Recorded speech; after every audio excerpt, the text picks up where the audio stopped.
با سلام. توی این ویدیو تصمیم داریم تعویض رم دستگاه HP ZBook 14 رو آموزش بدیم. برای این کار دستگاهمون باید خاموش باشه و باتریمون رو از دستگاه خارج کنیم. در صورتی که باتری رو دستگاهمون باشه، برق داخل مادربرد اون وجود داره و ممکنه به دستگاهمون آسیب برسونه.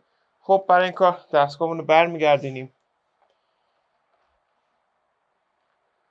خب رم ما در این قسمت قرار داره که شروع میکنیم به باز کردن درب قاب کف دستگاهمون.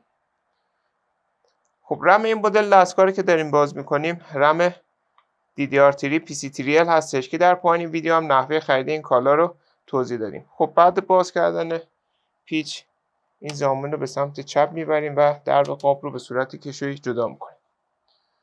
همطور که میبینید رم ما در این قسمت قرار داره که قبل باز کردن رم ابتدا باتری از دستگاه خارج میکنیم به این صورت و با فشار دست زبونهای رم رو آزاد میکنیم و رم از دستگاه خارج میکنیم.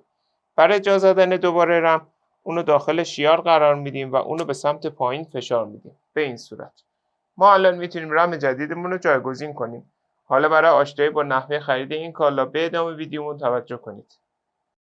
برای خرید این کالا میتونید به آدرس www.iranfso.com مراجعه کنید و یا عبارت کامپیوتر افق رو به صورت فارسی در مرورگرتون جستجو کنید. بعد این کالا رو خریداری کنید.